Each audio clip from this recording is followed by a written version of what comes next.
Bien, muy buenas noches a todos y todas, los jóvenes de Bolivia, de la renovación carismática de las distintas ciudades. Me encantaría que durante este tiempo de conversación sobre cómo cuidar las emociones en cuarentena, nos vayamos interactuando entre nosotros. ¿Les parece? Yo primero voy a lanzar una pregunta disparadora y me encantaría poder leer sus mensajes. Por ejemplo, ¿desde qué comunidades nos escuchan? ¿Desde qué grupos de oración nos sintonizan? ¿Desde qué departamento nos están visitando el día de hoy? Vamos a compartir una enseñanza quizás más antropológica, más psicológica, más a la luz de lo que está pasando en este entorno, pero también muy espiritual, porque no cabe duda que somos seres que buscamos nuestro refugio en el Señor, y eso es pues la razón por la que hacemos lo que hacemos. Así que me encantaría que nos puedas contactar, nos puedas decir desde dónde nos están escuchando. Veo personas de Comunidad Betania, veo personas de la Renovación de Cochabamba, del Centro San Martín, pero como las otras personas no los conocen, estaría bueno saber qué grupos están presentes en esta transmisión del ENGES 2021.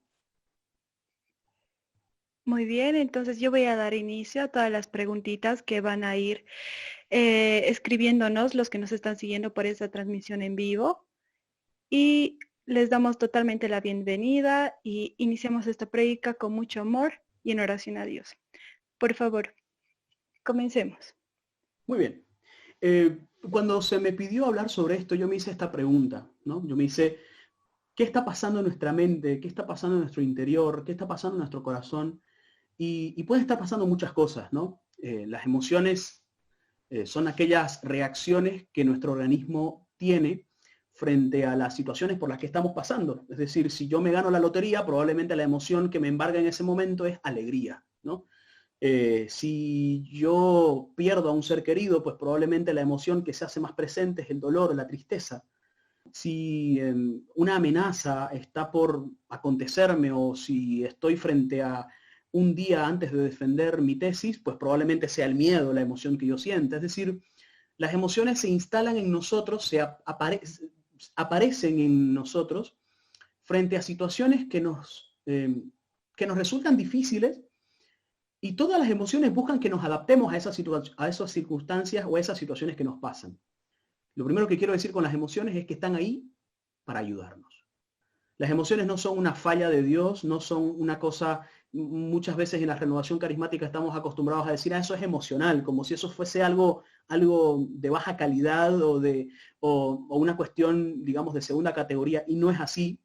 Las emociones nos traspasan, somos seres profundamente emocionales, aunque unos los expresemos mejor que otros, o aunque algunos seamos más expresivos de esas emocionalidades que otros.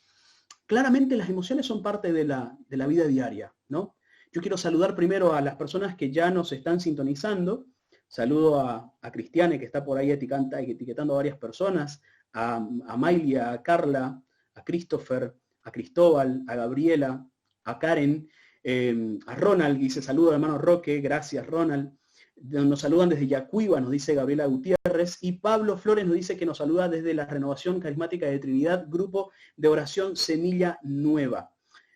Carmen Rosa nos dice, bendiciones hermano Roque, gracias por sintonizarnos. Gabriela nos dice de la Renovación Carismática de Jóvenes de Santa Cruz, el Grupo de Oración Santo Espíritu de Dios. Gracias por sintonizar este espacio, que compartan, es muy importante que comparta usted esta transmisión, porque vamos a ir profundizando un poco en esto de las emociones, ¿no? Entonces, bueno, yo le veía diciendo de que las emociones están ahí para adaptarnos a las situaciones que nos pasan.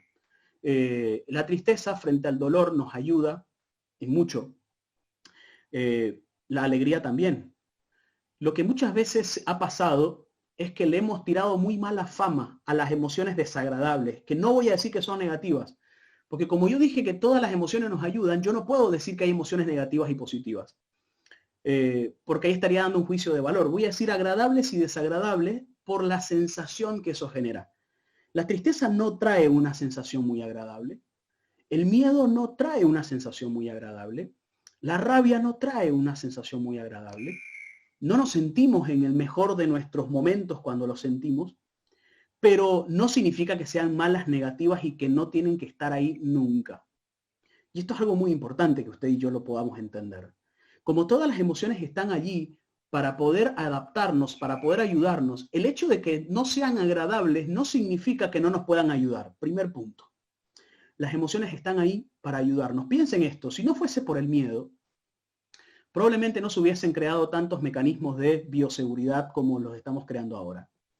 No se hubiese creado demasiados cinturones de seguridad en los vehículos o protocolos de seguridad entrando a una construcción, por ejemplo. Es decir, el miedo es el responsable de muchas de las medidas de prevención que podamos tener, de muchas cosas. Entonces hay algo muy positivo detrás del miedo. Pero cuando este miedo se desregula, cuando este miedo ve peligro en todo y en todos, por supuesto que ese miedo pasa a ser un miedo que paraliza en lugar de movilizarnos. Otra cosa que tengo para decir de las emociones, ya habíamos dicho dos cosas. Primero, nos ayudan a adaptarnos. Todas nos ayudan a adaptarnos a las cosas que pasamos. Dos, no existen emociones positivas ni negativas. Todas son positivas, aunque algunas sean agradables y otras no tanto. Y número tres de las emociones es que pasan rápido. A diferencia de los sentimientos, pues los sentimientos son más... A ver, algo interesante de las emociones es que siempre está relacionado con una cara. Si yo, por ejemplo, hago esta cara, frunzo el ceño, cierro los labios, incluso hasta puedo hacer así la nariz, probablemente la expresión que más se nos viene a la mente es rabia, aburrimiento, una rabia, una especie de ira. Pero si yo, por ejemplo, pongo mis cejas de otro modo y quizás mi boca de una manera distinta y medio cabizbajo, la expresión de mi rostro va a denotar que estoy triste. Pero, ¿qué cara ponemos cuando usted está siendo empático con alguien? No hay una cara de empatía. Y es que, claro, la empatía, a diferencia de la emoción como la rabia, la tristeza o la alegría, pues no son expresiones gestuales, no son expresiones que se puedan identificar con el rostro, ¿me explico? Entonces, digo esto porque las emociones son rápidas, vienen y van, pasan pronto. De repente, en un momento determinado, siento como un miedo que me va desde la punta de los pies y pasa por mi columna y se me entumece todo el cuerpo. Pero un par de minutos después, probablemente ese miedo ya no exista más. Entonces, digo esto justamente porque las emociones son intensas y a veces se sienten demasiado fuertes, pero pasan rápido. Es decir, están allí para cumplir un propósito. El problema es cuando yo pienso sobre lo que siento y cuando voy dándole más vueltas de las que debería dar. Entonces el miedo se empieza a disparar más veces y lo que pudo haber durado un par de segundos termina convirtiéndose en un par de horas. Un ataque de ansiedad, que no dura un par de horas, un ataque de ansiedad dura un par de minutos, pero esa sensación de temor es como que me dura mucho más tiempo. Entonces, algo podemos decir de ese mundo interior, algo podemos decir de eso que nos embarga, algo podemos decir sobre cómo cuidar aquellas emociones. Quiero pasar a esta segunda parte, no sin antes saludar a todos los que nos están sintonizando de la Renovación Carismática de Potosí, siguen etiquetando de la Comunidad Católica Misionero Luz de Cristo de Santa Cruz. Sean bienvenidos a este espacio desde La Paz, nos dice Connie Alfaro, muchas gracias. Y desde la Renovación Carismática de cualquier espacio donde usted se encuentre. Muchas gracias por sintonizar. Cuando somos 72 personas conectadas en este momento, voy a dar lugar al segundo espacio de esta conversación. Ya hemos hablado un poco sobre las emociones y la naturaleza de las emociones. Ahora vamos a hablar un poco sobre qué nos pasa qué nos pasa en este contexto de cuarentena, ¿no? ¿Qué nos pasa en este contexto de cuarentena? Yo primero quiero decir de que esta cuarentena no vino en cualquier contexto, esta cuarentena no vino en cualquier época. Vino en un momento muy curioso y paradójico de nuestra vida y nuestra existencia humana. Porque este es quizás el momento más complicado para ser feliz. Pero es el momento donde más herramientas tenemos para ese acceso a la felicidad. Es paradójico porque es más difícil porque pareciera que uno nunca termina, ¿no? Qué sé yo, sale del colegio y ya ese logro no había sido tan logro porque tengo que ir a la universidad. Salgo de la universidad, en realidad ese logro no es tanto, tenés que meterte al trabajo. Entonces uno empieza a gastar la vida muchas veces en proyectos, objetivos y demás. Y eso es complicado porque ni bien termino de disfrutar aquello, ya inmediatamente tengo la sociedad entera o hasta yo mismo una exigencia mayor que se viene pronto. En este momento, en este entonces, cuando vino la cuarentena, La cuarentena vino en un momento donde la vida externa era muy cómoda.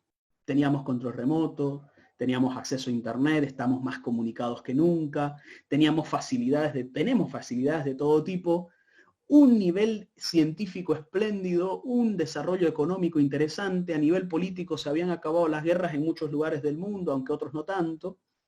Habíamos avanzado muchísimo. Vamos a decir así que teníamos una comodidad de las cosas, muchas personas. Pero estábamos muy incómodos por dentro. Nos incomodamos con nosotros mismos. Y nos incomodamos con nosotros mismos precisamente porque una de las cosas que más nos cuesta es entrar en nosotros mismos.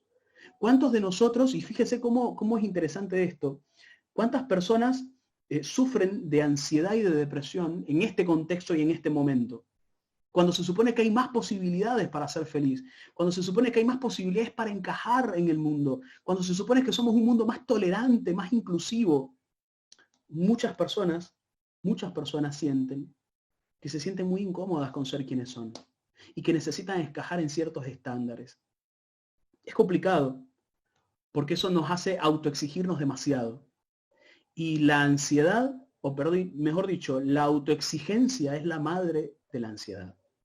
La autoexigencia que nos hace querer ser perfectos, ser capaces para todo, ser excelentes en todo, ser guapos, inteligentes, religiosos, el corazón del Papa Francisco, la cara de George Clooney, la habilidad de Cristiano Ronaldo. Es decir, cuando buscamos ciertos ideales de perfección en nosotros mismos y en las personas que nos rodean, cuando nos vamos autoexigiendo demasiado, vamos convirtiéndonos en personas bastante vulnerables frente a lo que nos rodea, frente a nuestro entorno.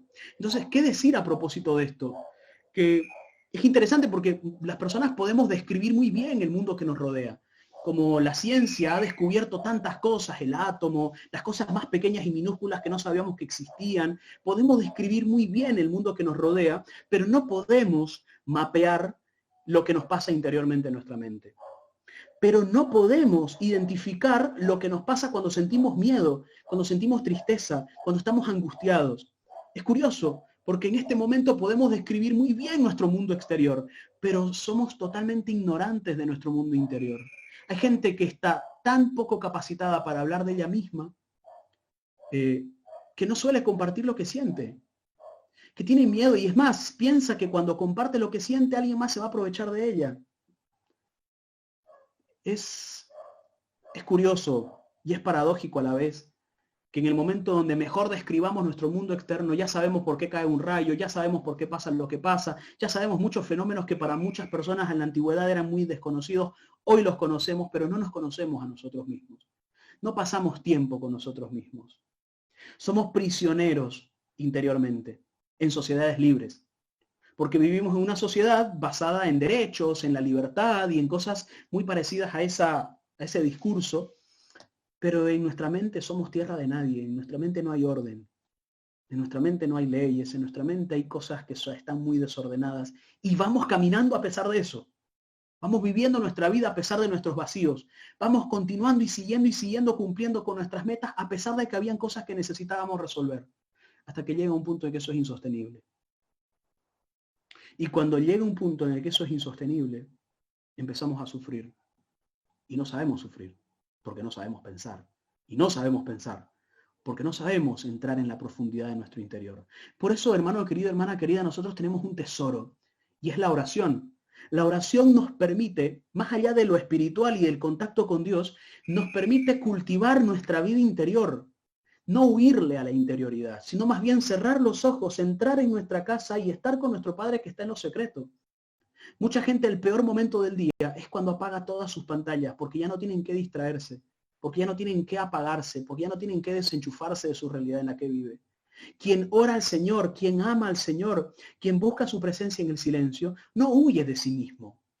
Más bien todo lo contrario, Jesús te permite entrar en su corazón, pero también te permite entrar en el tuyo, en tu propia vida, en tu propia realidad, en tus propios escenarios, en tus propios traumas, en tus propias dificultades, en tus propias vicisitudes, en todas las cosas frente a las cuales sentís que probablemente es mejor olvidarlas, rechazarlas, hacer de cuentas que no están. Voy a hacer de cuenta que no están.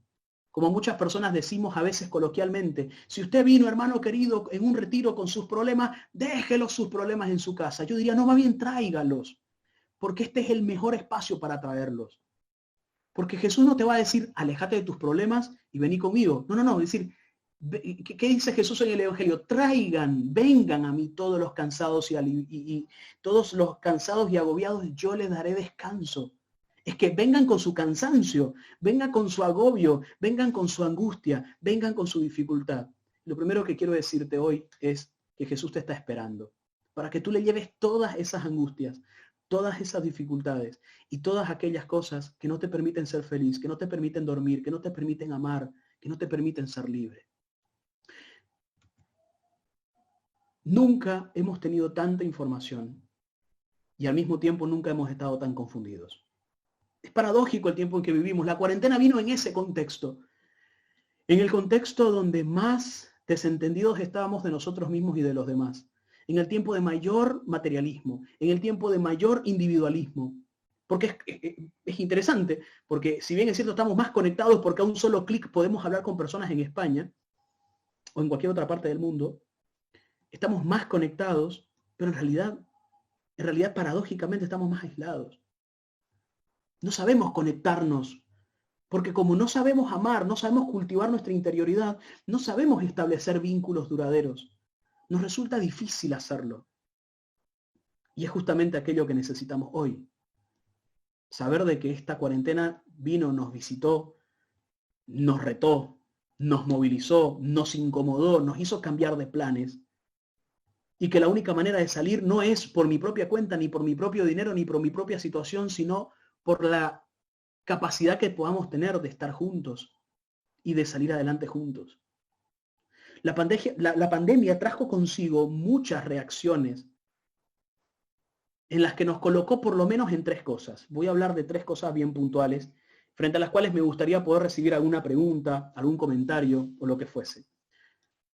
Nos pasan tres cosas a muchos de nosotros, a unos les pasa más que a otros, claramente, pero voy a hablar de tres a nivel general, ¿no? El primero es el miedo al contagio, propio o de los tuyos. Pensemos, por ejemplo, en familias donde tienen personas que deben salir todos los días por el trabajo, por el oficio, por la dedicación o hasta por la necesidad. El miedo al contagio. Estamos hablando de emociones, recuerde. El miedo, voy a hablar del miedo. El miedo es una anticipación negativa del futuro. Si yo anticipo negativamente el futuro, entonces estamos hablando del miedo. No sé, me va a pasar esto, me va a pasar esto otro. ¿Y qué pasa si me despiden? ¿Y qué pasa si me contagio? ¿Y qué pasa si no nos alcanza para comer? ¿Y qué pasa si finalmente todo nos embargan la casa? ¿Y qué tal si finalmente nos quieren botar del alquiler? ¿Y qué pasa si cuando empezamos a entrar en esa espiral de pensamientos, vamos empezando a sentir miedo? Y muchas veces el miedo se siente en el cuerpo, con un apretón de pecho, con una poca capacidad para respirar. Uno siente que hasta se le adormecen las manos o las extremidades. Por más fe que uno tenga, a veces en ese momento siente que todo está perdido. Y uno dice, pero si yo tengo fe, pero si yo creo en Dios, ¿por qué siento miedo? Bueno, en primer lugar, déjeme decirle que el miedo es totalmente normal sentirlo. Que todos lo podemos sentir. Porque la incertidumbre destapa el miedo. Pero piensen esto, no es la primera vez que estamos en una incertidumbre. Es más, la gente dice, no sabemos qué va a pasar. Y yo le digo, ¿y cuándo usted sabe qué va a pasar? ¿En qué momento usted sabe qué va a pasar realmente?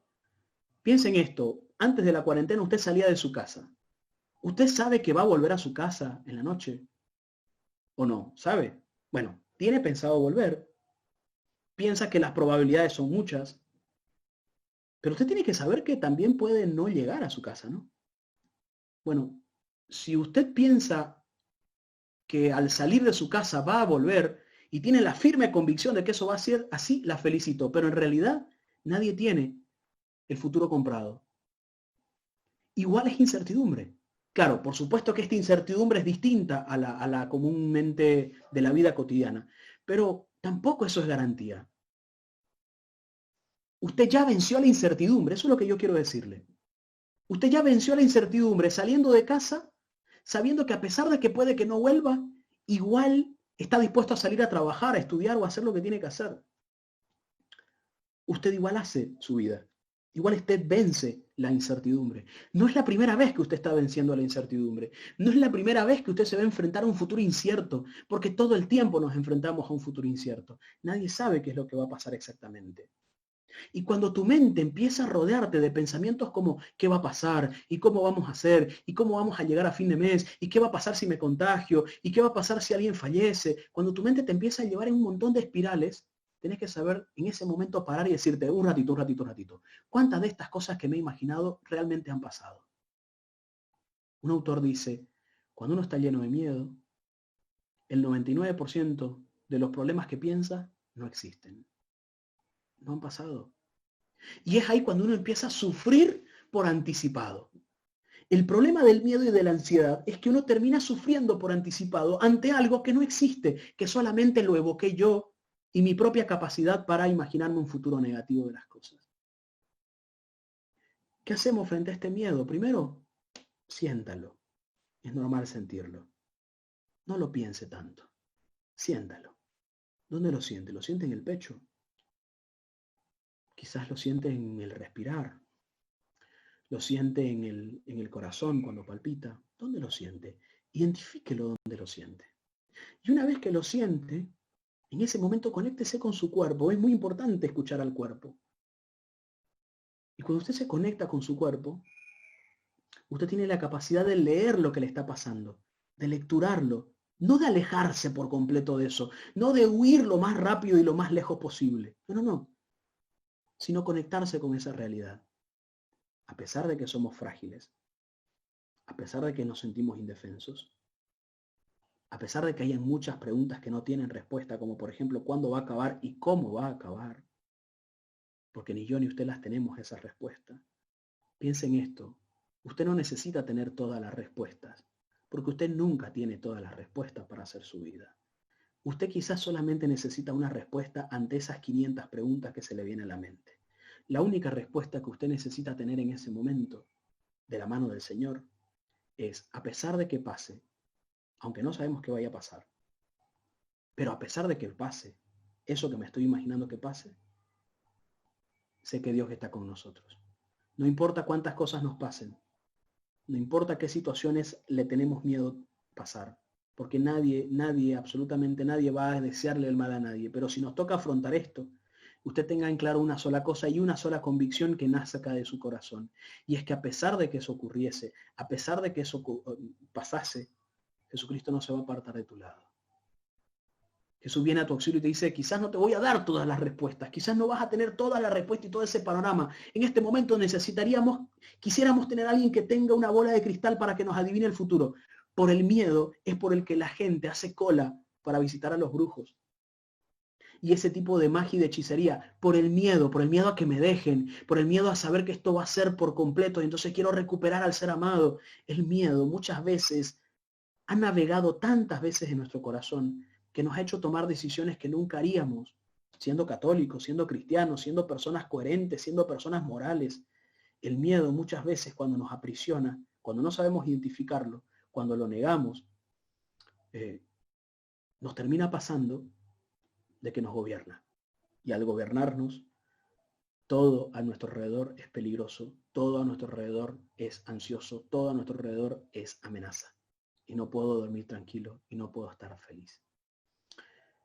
Sepa de que a pesar de todo, contamos con el auxilio de nuestro Dios y usted es capaz de decirle al Señor, Señor, yo no sé qué va a pasar. Señor, realmente no sé cómo y cuándo va a acabar esto. Pero lo que yo sí sé y por lo que oro es porque por favor no te apartes de mí. El Señor no se va a apartar de tu vida. El Señor no te va a dejar solo. El Señor siempre estará contigo. Y siempre, más allá del miedo, va a estar allí. A pesar que el miedo sea más ruidoso que la voz de Dios. A pesar de que el miedo tenga más sonido que la voz de Dios. El hecho de que el miedo sea más fuerte no significa que la voz de Dios no sepa callarlo. Escúchame bien, lo voy a repetir de nuevo. El hecho que el miedo suene muy fuerte no significa que la voz de Dios no sepa callarlo. La otra realidad que trajo con nosotros la pandemia es la angustia por el aislamiento. El poco contacto social, la escasa actividad física que tenemos, la distancia del ser amado, de nuestra pareja, de la persona a la que queremos. La angustia por el aislamiento. Digo, muchos de nosotros, quizás gran parte de los latinos, por supuesto, pero unos más que otros claramente, necesitamos contacto con los demás. Necesitamos entrar en sintonía con los demás. Necesitamos entrar en contacto con los otros. Y eso nos hace mucho bien. Si bien es cierto, esa angustia por el aislamiento se entiende como aquella nostalgia de celebrar un cumpleaños, de visitar a un amigo, de compartir una cena, de jugar con los nuestros. Esa activación física que todos necesitamos y que quizás en el encierro nos vamos angustiando. Personas que viven solas, claramente su realidad es otra. O personas que quizás no estaban acostumbradas a pasar el tiempo en familia y ahora están obligados a estar 24/7 allí durante muchos días. La angustia del aislamiento. La angustia del aislamiento como personas que van extrañando, van sintiendo una falta. Quizás su pareja son fuente de sostén muy fuerte y quizás al estar lejos su pareja no te puede abrazar, no te puede decir ya va a pasar. Bueno, te lo puede decir, pero no te lo puede decir al oído, no te lo puede decir con un abrazo, no te lo puede decir tocando las manos. Y aunque eso sea realmente muy difícil y se entiende perfectamente, déjame decirte que cuanto más te vas envolviendo en la angustia por el aislamiento, más nos vamos saboteando a nosotros mismos. En este momento, frente a la angustia del aislamiento, yo quiero decirte que lo primero es poder pensar qué cosas están en tus manos y qué cosas no están en tus manos. Y tener la capacidad de podértela jugar por aquellas cosas que sí están en tus manos. Quizás no está en tus manos descubrir la vacuna contra contra el coronavirus. Quizás, y así finaliza la cuarentena, quizás no está en tus manos, tener que hallarle un punto final a esto y decirle al gobierno que tiene que hacer tal y cual cosa. Quizás eso no está en tus manos. Y a lo mejor gran parte por lo que la angustia te gobierna es por esa impotencia que te nace a no poder hacer lo que vos querés hacer. La angustia, porque eso no está en tus manos. El problema es que cuando te enfocas tanto en las cosas que no están en tus manos y empezás a comentar en el Facebook, este gobierno no sirve para nada, no sé por qué hacen tal y cual cosa. Cuando empezamos a actuar de ese modo, nos empieza a ocurrir, pues nada, de que nos vamos envolviendo en cosas que no están en nuestras manos. Vamos queriendo encontrar respuestas a lo que todavía no hay respuesta. Pero mientras vas ocupándote de eso que no está en tus manos, vas descuidando lo que sí está en tus manos. Sí está en tus manos conectarte con tu papá que está mirando tele en la sala. Sí está en tus manos cuidar tu propio cuerpo. Sí está en tus manos conectarte con los demás. A pesar de la distancia, tener la capacidad y la creatividad para buscar ese tiempo juntos. Es decir, si vos te enfocás en las cosas que no podés hacer y dejás de hacer las cosas que sí podés hacer, pues bienvenido a la angustia por el aislamiento, porque te vas a sentir indefenso. Y la indefensión es un problema complicado. La indefensión es, pensemos por ejemplo en hicieron un experimento para identificar la indefensión. Y era un investigador que tenía un perro enjaulado y cada vez que le daba de comer, abría la jaula, metía el alimento y cerraba la jaula y el alimento quedaba en la jaula del perro, ¿no? Bueno, el investigador hizo lo siguiente. Se acercaba, abría y cerraba inmediatamente y no le ponían gracias. No le ponían la comida, no le ponían la comida. Entonces, ¿qué empezó a pasar? El perro cada vez que veía que abrían, movía la cola y quería ir a comer la comida, porque sabía que siempre que abrían la puerta de la jaula era para darle comer. Pero el investigador abría la puerta y no le daba comida. Abría la puerta y no le daba comida. Abría la puerta y no le daba comida. Pasó muchas veces. ¿Hasta qué ocurrió? que el perro ya no se levantaba más cada vez que abrían la puerta. ¿Qué nos pasa cuando estamos en indefensión? Exactamente lo mismo. Vemos una oportunidad, vemos que algo se puede resolver, vemos una luz al final del túnel, vemos algo positivo que nos pasa y ya ni siquiera nos conmueve, y ya ni siquiera nos gobierna. Y entonces empezamos a decir, va, pero esto falta mucho todavía. Va, pero al final vamos a estar fregados. Al final de cuentas esto no se va a poder, esto no se va a acabar nunca. No, esto va a ser... Empezamos a negar los pequeños cambios, los pequeños pasos y las pequeñas cosas que van sucediendo para lidiar mejor con la angustia. Y la tercera dificultad que surge en torno a la pandemia y las diversas reacciones o situaciones a las que nos hemos expuesto, para las personas que recién se conectaron hemos dicho dos: el miedo al contagio, la angustia por el aislamiento. Y la tercera es el estrés por las dificultades para trabajar desde casa, o a veces incluso con niños que necesitan ser supervisados para poder estudiar. Es decir, el estrés laboral y familiar en los mismos 100 metros cuadrados de la casa. Esto evidentemente trae consigo algunas situaciones que hay que entenderlas bien. Por ejemplo, para la paternidad hay muchos papás que están bastante estresados porque por un lado uno siente que no está yendo a trabajar, pero a veces es hasta peor porque su jefe le habla a cualquier hora y como sabe que está en su casa, pues tiene que contestar a cualquier hora. A fin de cuentas pareciera que no está haciendo nada. A eso le sumamos lo improvisado que fue todo este tema de la escolaridad online, que por supuesto muchos colegios hacen lo que tienen y lo que pueden, pero que sin duda eso los pone a los papás como los educadores principales en esos momentos para el proceso de enseñanza-aprendizaje del año escolar. Y eso, por supuesto, que también los va cargando de cierto estrés, van teniendo cierta carga que antes no la tenían tanto, ¿no? Entonces ya vemos a papá buscando videos educativos para enseñar una u otra materia o uno u otro contenido o distintas cosas que podemos ir haciendo. También hay el estrés de los jóvenes que al no estar mucho tiempo con su papá tienen que estar ahí todo, es como demasiado intrusivo, ¿no?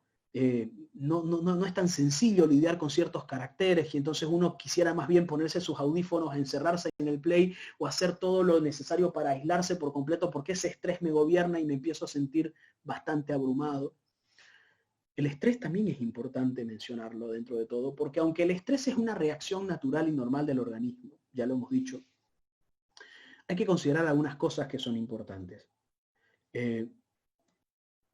Frente al estrés, frente a la carga, es muy importante que usted abandone la autoexigencia. Habíamos hablado de la autoexigencia en un momento para hablar del miedo, pero también podemos hablar de la autoexigencia para hablar del estrés. Si yo pienso que en este tiempo tengo que tener exactamente la misma capacidad para rendir, me voy a empezar a ir a ciertos extremos. Para el estrés, es muy importante cuidar los extremos y mantener el equilibrio, porque justamente lo que no está viendo en él, porque el estrés es una señal de algo que no está viendo, no está sucediendo. Y lo que no está sucediendo cuando aparece el estrés es un equilibrio. Un equilibrio entre el ocio y la productividad, por ejemplo. Si usted es de los que piensa de que este es un día productivo y tengo que hacer todo lo productivo posible porque si no, no. Claro, en la situación de cuarentena y todo el contexto que nos embarga, en las situaciones de la casa, la velocidad del internet, hay una computadora para 4 y otras cosas que pueden suceder, puede que no termine siendo tan productivo como vos te hubiese gustado. Y está bien. Y está bien. Porque hay que hacer un balance entre el ocio y la productividad. Porque no podemos esperar ser tan productivos, porque no estamos en una rutina exactamente igual a la que tenemos. Pero tampoco podemos irnos al otro extremo, al extremo del ocio, donde cada día se parece exactamente igual. No hice nada productivo. Y esto lo digo para muchos jóvenes que quizás cuyas clases universitarias no sean o no supongan demasiado tiempo. O clases escolares, lo propio. Es decir, si yo voy hacia los extremos, frente al extremo de la productividad, voy a tener un resultado, es el estrés. Autoexigirme demasiado por estresarme demasiado. Y si yo voy al otro extremo, al extremo del ocio, voy a tener otro resultado. Y el resultado es, bueno, quizás angustia por el aislamiento. Empiezo a sentirme mal, ya no tengo ganas de levantarme, todo el tiempo ando con la misma ropa, ya ni siquiera me baño, todos los días son iguales, toda mi cama está llena de cosas para comer, mi cuarto lo mismo, no limpio, no me activo, no abro las cortinas, no abro la ventana. me voy enfrascando, me voy aislando, me voy yendo a mi cueva emocional y de ahí es muy difícil salir.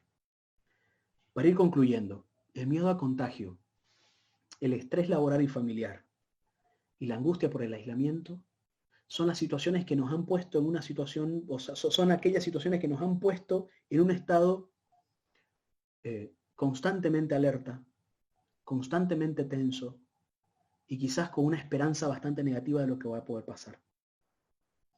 Lo que quiero decir, antes de dar paso a algunas preguntas, no sé si es que han habido, pero voy a decir esto último. Hay algunas claves, hay unas claridades para cuidar las emociones en cuarentena. Algunas ya las he dicho y ya las he desplegado a lo largo de la conversación, de la charla, pero yo quiero puntualizar en algunas otras también. Número uno, ya les dije, focalícense un poco más en aquellas cosas que están en tus manos y otras cosas que no necesariamente. Número dos, intenta enfocarte en lo esencial, en lo esencial. Es decir, es interesante porque este contexto de cuarentena nos ha llevado a cuidar solamente lo esencial, por ejemplo, la salud, la familia, cosas que estaban muy descuidadas probablemente en nuestro cotidiano vivir o en nuestras prioridades de vida. ¿De qué nos vamos a ocupar? ¿Qué es lo más importante para mí? ¿Cuál es mi esencia? ¿Qué es aquello que no me gustaría perder? Entonces, cuando vos te vas dando cuenta qué es lo esencial y qué es lo elemental en tu vida, te vas dando cuenta también que hay algo que no querés dejar de hacer. Pero sobre todo que hay algo que no querés dejar de ser. Hay alguien que no querés dejar de ser. Otra cosa importante en torno al cuidado de la salud mental y de las emociones es intentar ser un buen ejemplo de aquello en lo que creo. Porque si yo predico una cosa y hago otra, o si en mi casa, por ejemplo, me conocen como aquel que va al grupo, pero en mi casa no le hablo a nadie, o es más, cuando hablo para herir, digamos que ese no va a ser muy bonito testimonio. Y una de las razones por las cuales a los jóvenes católicos no nos gusta muchas veces estar y ser testimonio en nuestra casa, no solamente es porque nos conocen nuestros errores, sino porque además sentimos que es muy difícil hacer eso. Sentimos que es muy difícil ser íntegros realmente.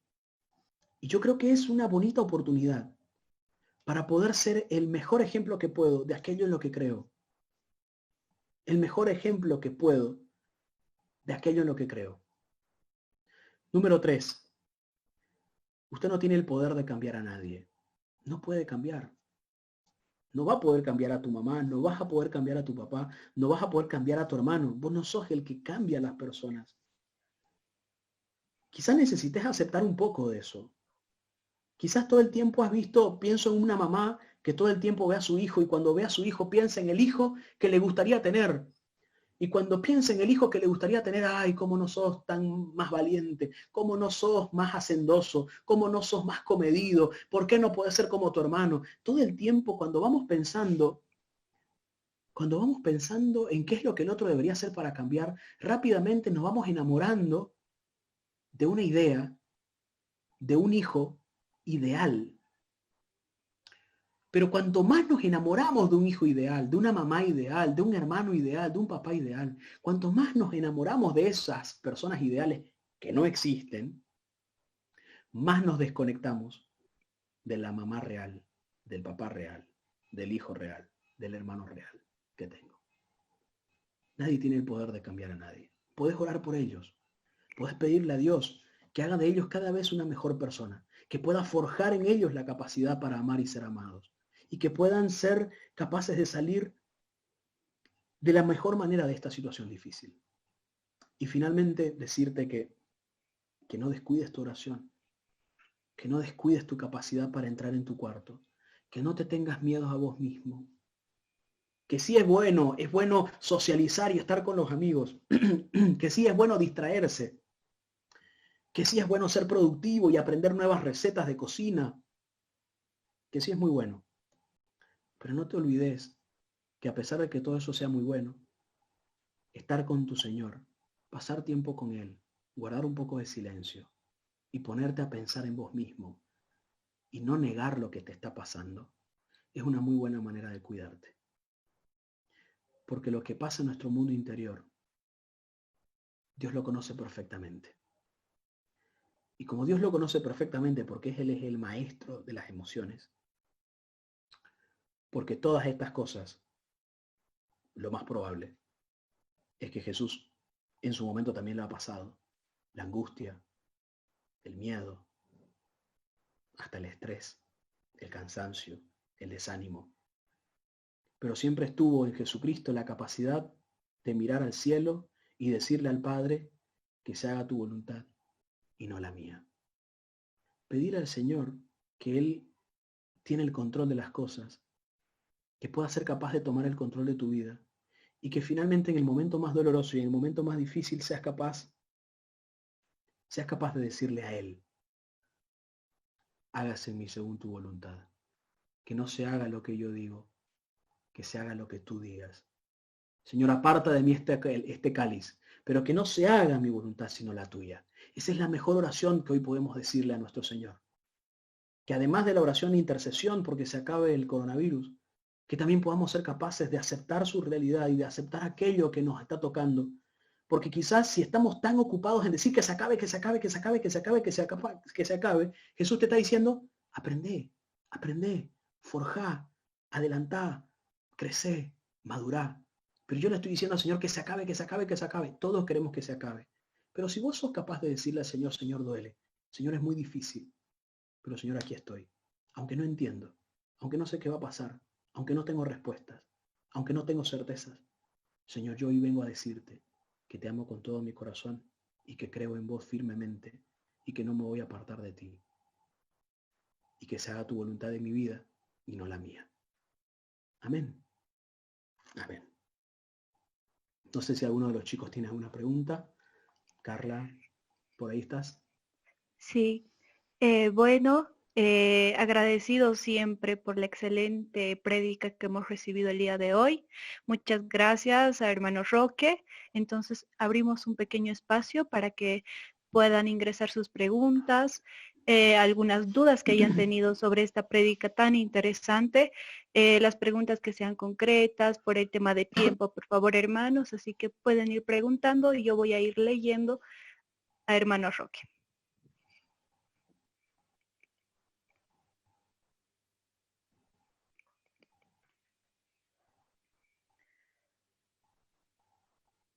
Creo que Sami hace una pregunta. Sí, enseguida le leo. ¿Cómo puede uno ayudar a una persona que está con depresión en una situación como esta? Muchas veces no se nota, aún conociéndola, y seguramente la situación actual puede hacer que esta depresión se profundice. ¿Qué puede hacer uno al respecto? ¿Cómo hacer que se ayude? Muchas veces cuando uno le toca ver a una persona con ciertos síntomas depresivos, primero hay que saber de que la cuarentena no te puede deprimir, probablemente ya haya habido cierto problema allí que lo que hizo fue acentuarlo o incrementarlo. ¿Me explico? No va a pasar de 0 a 100 de un rato para otro, sino que hay situaciones o hay problemas, por ejemplo, esto pasa con los problemas de pareja, con los problemas afectivos o con los problemas de ansiedad, que ya venían pasando, que ya estaban haciendo su aparición, que ya estaban ahí y que quizás alcanzaron su tope con la gota que rebalsó el vaso, que fue en este caso la cuarentena. Entonces, no podemos asimilar y no podemos decir que la gota llenó el vaso, sino que el vaso ya estaba medio lleno y que la gota vino a dar por concluido el derrame, ¿no? Pero lo que quiero decir con esto, a propósito de cómo acompañar a una persona con ciertos síntomas depresivos, pensemos, por ejemplo, síntomas clásicos, no puede dormir o duerme todo el día, no quiere comer, no se levanta de la cama, perdió la capacidad para socializar con los otros, quiere estar todo el tiempo encerrado. Si son ciertos síntomas, por supuesto, que por una parte son fáciles de identificar, ¿no? Ahora bien, muchas cosas podemos desde este lugar poder hacer. Primero, es muy importante validar a la persona que se encuentra en esta situación. Porque una de las cosas que las personas depresivas o las personas que están pasando por un episodio depresivo no sienten por parte de su entorno es comprensión. Porque el entorno piensa y dice cosas como, por ejemplo, solo vos podés ayudarte, nadie va a poderte ayudar si vos no te ayudás, todo está en tu mente, si vos querés, vos podés. Y eso es justamente lo que no puede el depresivo.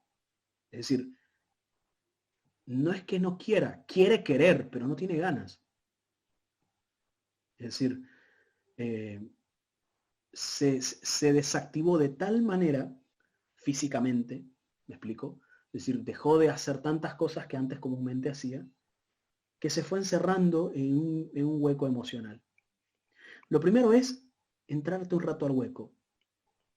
No le digas desde afuera del hueco, vení, salí, aquí está la luz, vení, aquí está el Señor, o vení, tantas cosas que podemos hacer. Esa persona va a pensar que eso es inalcanzable, que estás hablando de algo que es realmente muy difícil hacer. En vez de estar hablándole desde afuera del pozo, metete un ratito al pozo ahí. Si estás en condiciones de hacerlo y sentís que podés hacerlo con esta persona, metete un ratito al pozo. Y meterte un ratito al pozo significa conocer un poquito más tu mundo. ¿Qué te duele? ¿Qué te pasa por la mente? Imagino lo difícil que esto debió ser. Ponerte en tu lugar, ponerse en tu lugar. No le digas desde arriba qué es lo que tiene que hacer. Ponete en su lugar y desde su lugar de la comprensión probablemente vas pudiendo empujar un poquito. Repito, esto si estás en condiciones de hacerlo, porque si no se hace toda una catarsis, ¿no? Vos terminás llorando exactamente igual como llora él y entonces eso no tiene mucho sentido. Pero si estás en condiciones de hacerlo y sentís que tenés la claridad de cómo poder hacerlo, bueno, metete un ratito ahí, plantea tu posición de, me imagino lo difícil que esto está haciendo, sé lo muy importante que esto es para vos y sé realmente lo doloroso que es, por ejemplo, perder a un familiar. ¿A cuántos de nosotros nos va a tocar conversar con alguien que perdió un familiar? Dios quiera que no sean muchos, pero lo más probable es que sí. Lo más probable es que sí. Y cuando eso nos ocurra, usted tiene que saber que nada de lo que usted diga va a cambiar en ese momento la situación. Usted tiene que enfocarse en aquellas cosas que sí están en sus manos. Y lo que está en sus manos es probablemente manifestar que esa persona no está sola, que esa persona se siente entendida, se siente contenida, que esa persona está además en manos de las personas, pero sobre todo en manos de Dios. Que a pesar de que no tengas ninguna palabra para decir, realmente es muy difícil esto, todo esto pasó tan de pronto y me imagino lo angustiante que podés estar, lo angustiado que podés estar, pero contá conmigo, no sé cómo, no sé cuándo va a pasar, no sé cómo va a pasar, pero sí sé, pero sí sé que Dios es mayor que todo esto que está pasando. Sí sé que no estás solo y que estamos en las manos de aquel que nos ama desde el principio. No hay ninguna respuesta. Y hasta puedes renegar de Dios incluso. Y es totalmente normal. No trate a la persona si empieza a renegar contra Dios. Es parte normal del proceso cuando se habla de un episodio depresivo por duelo. ¿Sí? Entonces es meterte al pozo un ratito, ponerse en su lugar, validar desde ese lugar. Me imagino lo difícil que esto debió ser. Y empezar a tirar por allá. Y empezar a decir cosas como, bueno, ¿cómo hiciste? ¿Cómo amaneciste? Bueno, wow, amaneciste mejor, empezaste a comer. ¿Y cómo comiste? ¿Cómo hiciste para comer? No, mira, me levanté, me dio un poquito de hambre. Empezar a enfocarte en los logros, porque eso es lo que no hace la persona depresiva, enfocarse en los pequeños logros que tiene. Y la verdad, los primeros y los pequeños logros son muy importantes para salir de esa situación. Entonces, cuando vos vas visibilizando esos logros con la persona se va dando cuenta que finalmente va caminando en dirección contraria al pozo emocional al que se encuentra. ¿Tienes alguna? Sí, querido Roque, excelente respuesta para la pregunta de Sami. Aquí tenemos una segunda pregunta. Dice, Roque, ¿cómo se puede dejar ese miedo de lado queriendo cambiar a alguien si sé que está mal cambiarlo? Si solo quiero dejarlo en las manos y en la voluntad de Dios. Hay muchas cosas que creemos, que sentimos que podemos hacer, pero en realidad no sabemos hacer, ni siquiera podemos. Por ejemplo, usted no puede gobernar la emoción de otro. Usted no puede hacer que alguien se enamore de usted. Que eso se dé o eso no se dé, pues está claro que eso es algo que usted puede influir a que eso ocurra, pero no es usted quien va a decidir las cosas. Cuando uno se pone a la carga cosas que no le corresponde, cuando uno piensa que puede hacer cosas que naturalmente no está en su terreno, uno se frustra muy rápido. Uno se frustra muy rápido. Y esto nos ha pasado a muchos desde chico incluso, ¿no? ¿Cuántos de los niños, por ejemplo, que ven a sus papás discutir, piensan que ellos tienen el poder para unirlos y entonces el niño viene y le toma la mano a papá, ya mamá, abuénense, pero pídanse perdón ya. El niño siente que puede hacer eso, que tiene la capacidad para hacer eso. Y muchas veces el niño se frustra porque finalmente lo que decidieron los papás no lo decidieron como papás, lo decidieron como pareja, ¿no? Entonces, desde muy temprana edad nos ponemos al hombro cosas que quizás no tendríamos que estar poniéndonoslo. Y se los dice, a ver, se los dice un terapeuta que se supone que yo he estudiado para intentar lograr que las personas cumplan con los cambios que quieren lograr. Pero aún así, yo no soy el responsable de los cambios. Yo no soy el responsable de los logros. Porque yo puedo hacer lo mismo con X persona y con Y persona y con Y funcionar y con X no. No tiene que ver mucho con cómo yo hago las cosas, sino con las decisiones que las personas vayan tomando de sí mismas. Entonces, cuando nos vamos enfocando en aquellas cosas que no están en nuestras manos y nos vamos frustrando, vamos viviendo nuestra vida en torno a aquellas cosas cuyos resultados es muy incierto. Y entonces vivimos de frustración en frustración y así sucesivamente. Muchas personas que quieren sanar su relación con su papá, quizás no le vas a poder sanar toda la historia y toda la dificultad que tu papá tiene. Pero a lo mejor puedes sanar la herida que él tiene por vos. ¿Me explico? Quizás vos no podés cambiar a tu papá, pero sí lo puedes perdonar. Eso sí está en tus manos. Y si perdonarlo o perdonar te ayuda y le ayuda a él a hacerlo, bueno, eso sí está en tus manos, pero el resto no. Entonces es muy importante diferenciar qué cosas están en mis manos, qué cosas están en mis capacidades para poder hacer. Y empezar por ahí, en lugar de simplemente frustrarme por aquello que no puedo cambiar. Muy bien. Nos llega una pregunta también internamente. ¿Cómo puedo hacer para enfrentar las crisis que suceden como la ansiedad y la soledad, cuando si bien soy una persona de fe, muchas veces estas forman parte de mi vida? Usted tiene que saber, eso es muy importante mencionarlo, que no lo dije. La fe, que es algo muy profundo, muy interno en nosotros, la fe es algo que uno racionaliza, ¿cierto? No es algo que uno lo tiene de manera instintiva, es algo que uno lo va cultivando, lo va cultivando, lo va cultivando. Decía, no San Agustín, Aristóteles decía que la virtud es una práctica, ¿no? Es algo que vamos haciendo bien y vamos haciendo bien y vamos haciendo bien hasta que se convierte en una virtud. Esa es una virtud, es un buen hábito, es todo lo contrario a un vicio. Ahora, si yo pongo la fe como virtud, significa que yo practico la fe. El rezo del rosario, la asistencia a la Eucaristía, la lectura de la palabra, la vida comunitaria, y yo voy haciendo todo ese tejido de fe, y entonces voy teniendo una virtud. Bueno, las virtudes es una es algo muy importante para el ser humano. Pero algo que usted tiene que saber con respecto, por ejemplo, del miedo, es que es más instintivo, es más rápido. Es más fácil que actuemos por miedo que por virtud. Te lo demuestro simplemente con esto. Personas que se pelean por un papel higiénico en el supermercado.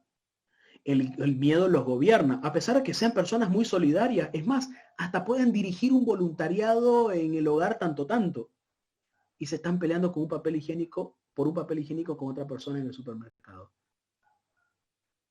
Bueno, eso es totalmente normal, porque cuando se activa el miedo, se dispara el miedo, rápidamente entramos en un mecanismo que nos hace hacer dos cosas: atacar o huir.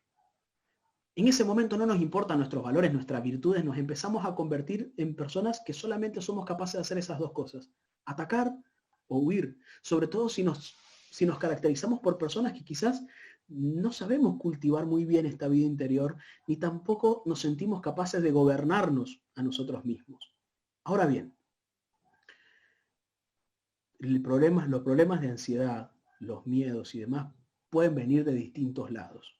Para poderlos traducir mejor, para poderlos tratar mejor, además de la fe, es muy importante la psicoterapia. Yo no puedo dejar de decir aquello, y es que en muchas situaciones, y cuando esto se convierte en algo bastante repetitivo y ya lleva un tiempo de presentarse y ya estoy realmente cansado de esto, es muy importante considerar la posibilidad de hacer psicoterapia. No lo deje para último momento, y más allá de que no pongamos todas nuestras fichas en la ciencia, porque finalmente, a pesar de que sea ciencia o a pesar de que sean seres humanos, somos totalmente imperfectos, como lo somos todos, sí considero que a veces privarnos del tipo de ayuda que podemos necesitar y que está al acceso, porque no se engañe, la ciencia no está contraria a Dios, Dios creó la ciencia. Es decir, la ciencia está a favor de la humanidad, la ciencia está a favor, en teoría, está a favor de los demás. Entonces, no es algo de lo que tengamos que renegar y no es algo de lo que tengamos que huir y no es algo a lo que le tengamos que tener demasiado miedo tampoco. Entonces, considero que es muy importante que un buen proceso psicoterapéutico nos pueda ayudar un poco a discernir algunas cosas sobre estas en torno al miedo, a la ansiedad y su naturaleza. Bueno, aquí tenemos una pregunta de la hermana Margarita Vera. ¿Cómo actuar correctamente ante personas que tienen una preocupación constante ante esta situación que estamos viviendo?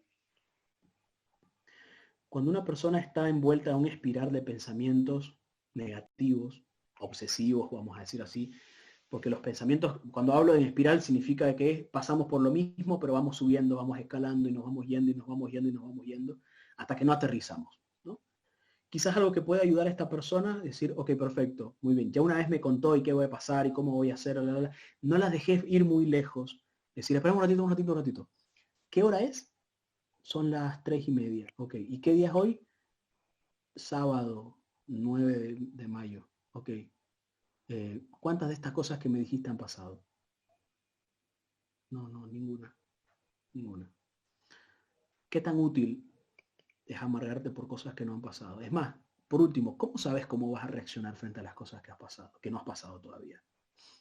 Puedes imaginártelas, puedes planteártelas, y está bien, pero, no ha pasado, ¿no? Ay, sí, pero ¿y si pasa? También existe una gran probabilidad de que no pase, ¿no? Finalmente, si no pasa, habrá sufrido en vano. Habrá sufrido en vano. Entonces, cuando nos encontramos con una persona con estas características, una manera interesante de apagar o aplacar ese espiral es, vamos a la realidad. ¿Qué día es ahora? ¿Cómo se siente el agua? ¿Está fría? O sea, llevarla al presente, porque como está en el futuro, tenés que llevarla al presente. O sea, ¿qué día es hoy? ¿Qué color es la mesa? Es decir, cositas bien, bien, bien sensibles, ¿no?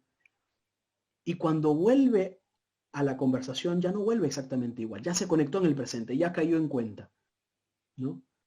Por supuesto, esto es algo que por sí mismo muchas veces estas personas no lo pueden hacer, pero si estoy con esta persona y demás, puedo basarme un poco más en lo que ha pasado hasta ahora y de lo que puedo hablar, y no solamente sobre la especulación que pueda haber, porque la verdad, frente a la incertidumbre, frente a la especulación, pueden haber un montón de expertos, opinólogos, epidemiólogos y economistas que salen por naturaleza y que no tienen muchos criterios sobre los cuales dicen lo que dicen, simplemente los dicen desde el miedo, desde la incertidumbre, desde el tincazo, desde el tincómetro, y no es algo que vaya a ayudar demasiado, ¿no?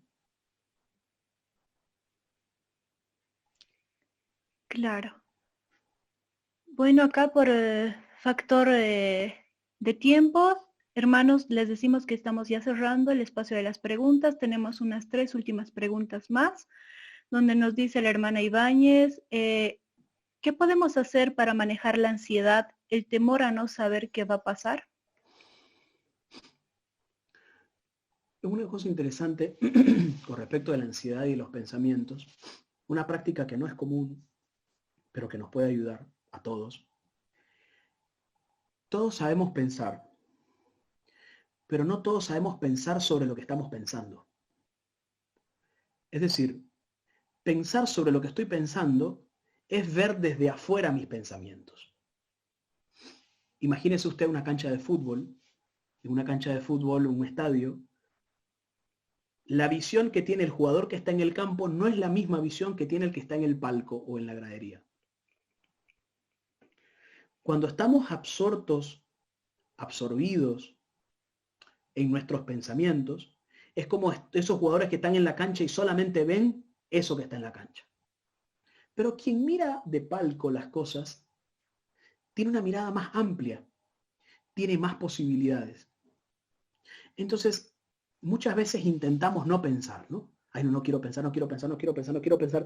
Y no querer y no pensar, o buscar no pensar, es pensar. Yo le digo a las 85 personas conectadas, a ver, imagínense, por favor, no piensen en un elefante rosado. Inmediatamente yo le dije, no piense en un elefante rosado, lo más probable es que usted pensó en un elefante rosado. Con lo cual, decirle a nuestra mente, no penses en esto, es como decirle, pensá en eso. Entonces, gran parte del equilibrio tiene que ver con el ritmo mental al que yo voy yendo todo el tiempo. Hay personas que tienen una dificultad de la ansiedad porque están a las 2 de la tarde y ya están pensando en lo que van a hacer a las 6 y a las 7 y no se conectan con lo de las 2. Pierden la capacidad de disfrutar las cosas de las 2 de la tarde, ese lindo café y ese aroma, esa sensación que tiene el tener en tus manos la taza caliente salida del microondas por último, y esa capacidad que tiene el café de impregnar todos nuestros sentidos, y eso ya lo perdemos. Estamos todo el tiempo pensando en las 6 de la tarde o al otro día y no vivimos lo que pasa en nuestro presente. Entonces, a tu ansiedad tenés que darle más presente. Tenés que darle más presente. Tenés que aterrizar un poco más. Ahora bien, algo que ayuda a la ansiedad, y que era lo que yo comentaba, lo del estadio, era la capacidad para alejarnos de nuestros pensamientos. Una cosa es pensar, me voy a morir, me voy a contagiar y seguramente en este país no se muere en todo el mundo, no, ¿y por qué no me voy a morir yo? Además, tenía una tos y creo que eso me va a empeorar. Y empiezo a escalar. Una cosa es pensar así y otra cosa es, pensando así, digo, me detengo un ratito, mira, qué interesante, me pongo a pensar y digo, mi mente en este momento me está diciendo que si yo me contagio me voy a morir porque en este país tenemos un sistema de salud lamentable. No es lo mismo. Yo estoy describiendo lo que me está diciendo mi mente en lugar de solamente escucharla. Que vos pensés algo, porque a ver, los pensamientos son todas aquellas cosas que uno se dice a uno mismo, ¿cierto? Entonces, si estas cosas que vos pensás todo el tiempo tratan de un futuro negativo y la ansiedad y demás cosas, bueno, algo interesante, una debilidad interesante es ser capaz de desfusionarnos de esos pensamientos, es decir, dejar de fusionarnos con ellos y verlos desde afuera, a ver qué vemos. Qué interesante. En este momento mi mente me está diciendo que si yo no controlo a mi pareja y no veo qué publica y a quién le da like, ella me va a dejar. Entonces, la persona que vive constantemente con ansiedad no tiene esa capacidad o le cuesta generar esa capacidad para ver desde afuera aquellos pensamientos. Entonces yo sugiero que podamos entrenarnos un poco en esa capacidad de describir nuestra mente. Algo que ayuda mucho ahí es, por ejemplo, inventarle un apodo a tu mente. Es interesante porque Santa Teresa decía que la mente es la loca de la casa, ¿no? Que todo el tiempo está ahí moviéndose y moviéndose y moviéndose. Como vivimos en una sociedad acelerada, es común que la ansiedad sea un aspecto más propio de esta época, ¿no? Porque todo el tiempo andamos acelerados y tenemos que estar pensando en otra cosa y rápidamente tenemos que cambiar de una cosa a otra. El Facebook es una clara muestra de esto porque vos pasás el evangelio del día, la noticia de CNN, los números de infectados, el concierto de no sé qué cuánto. Entonces, estamos bombardeados de información y ese mecanismo de pensamiento acelerado pues nos va predisponiendo más a mecanismos de tipo ansiosos. Entonces, ahí es muy importante detenerte un ratito, guardar un poquito de silencio, alejate de todo lo que implique las pantallas y entra a tu cuarto, cerra la puerta y quédate con el Señor. Contemplalo. Métete a una adoración por internet y quédate mirándolo nada más. Porque adorar y contemplar significa estar aquí y ahora. No en el futuro, no qué va a pasar mañana, ni pasado mañana. La palabra dice que cada día tiene su propio afán. Quédate mirándolo y contemplándolo hoy cuando son las 3:30 de la tarde del 8 de mayo. Aquí estoy en medio tuyo y este es el momento que estoy teniendo. Cuando vamos aterrizando eso al presente, vamos siendo capaces de ver desde afuera nuestros pensamientos entonces probablemente tengamos un efecto importante sobre nuestra ansiedad. Muchas gracias por la respuesta a esa pregunta. Aquí tenemos internamente, se comunicaron a la página de ENGES, nuestra penúltima preguntita.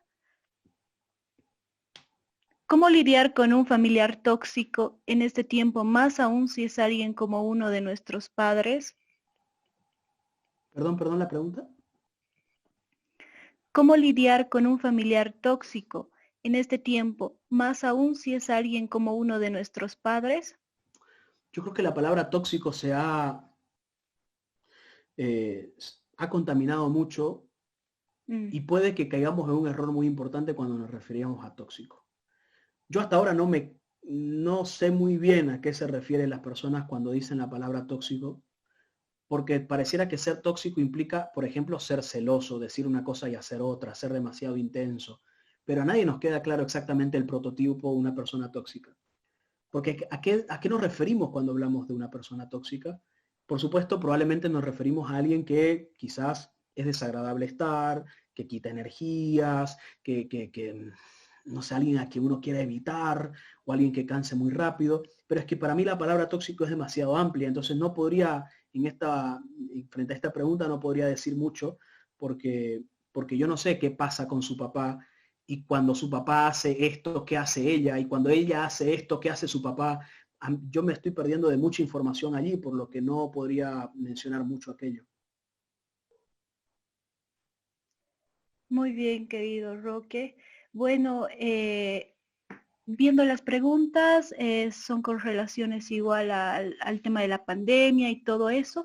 Para no fallar a ninguno de nuestros seguidores, queremos pedirte que nos des tal vez algunos tips, algunos consejos para lidiar en este tiempo, ¿no? De cuarentena, de confinamiento. Y concluimos con este consejo maravilloso que nos vas a dar. Y de antemano te agradezco por el tiempo, por la dedicación, por el amor que le has dedicado a esta prédica maravillosa. Ok. Yo quiero dejar como última intervención mía la palabra equilibrio. Aristóteles decía que lo que está en el medio, bueno, lo que está equilibrado es lo bello, es lo perfecto, ¿no? Yo creo que un buen equilibrio, por ejemplo, entre cuánto tiempo invierto en pensar, cuánto tiempo invierto en sentir y cuánto tiempo invierto en actuar. Eso es un bonito equilibrio, ¿no? Como un triángulo. Porque si yo solo pienso, no hago y no siento, bienvenida a la ansiedad. Pero si yo solo siento, quiero sentir cosas, quiero emociones y todo el tiempo me termino convirtiendo en un drogodependiente emocional. No tomo buenas decisiones, no analizo pros y contras, no sé si esto me conviene o no me conviene, voy para donde sopla el viento. O si solo hago, qué sé yo, me meto en el ejercicio absolutamente todo el día y todo el tiempo está ahí haciendo, limpiando, aseando y jugando, haciendo cosas. No tengo tiempo para estar solo. Cuando me toque estar solo, me voy a desesperar porque quiero hacer cosas para no sentirme solo. Entonces, un buen equilibrio entre el pensar, el sentir y el actuar. Es como un triángulo que nos puede ayudar en este tiempo de cuarentena a cuidar de nosotros, porque cuidando las emociones, a ver, esto es importante decirlo, cuidar las emociones implica cuidar el cuerpo, implica cuidar la mente, implica cuidar nuestro espíritu. Y ese es el cuarto equilibrio. Tiempo para hacer, tiempo para sentir, tiempo para pensar, pero también tiempo para orar, para entrar en comunión con el Señor. Eso nos da mucho, la noción de equilibrio nos da muchísimo, muchísima salud, nos da muchísima capacidad, porque no importa si hay momentos para pensar, bueno, navego en el plano de los pensamientos. Y tiempo para sentir, navego en el plano de las sensaciones, de disfrutar, de contarnos chistes, de contarnos anécdotas, de recordar. Tiempo para hacer cosas, quizás necesitamos hacer activarnos, no estar todo lo que hacemos lo hacemos desde nuestra cama, pues por supuesto que no podemos esperar un buen resultado. Equilibrio. Si somos capaces de equilibrar lo que hacemos, lo que sentimos, lo que pensamos y cuanto oramos, creo que podemos tener en general digo, no sin caer en exageraciones, que podemos tener un buen desempeño y una buena capacidad para cuidarnos y cuidar a los demás.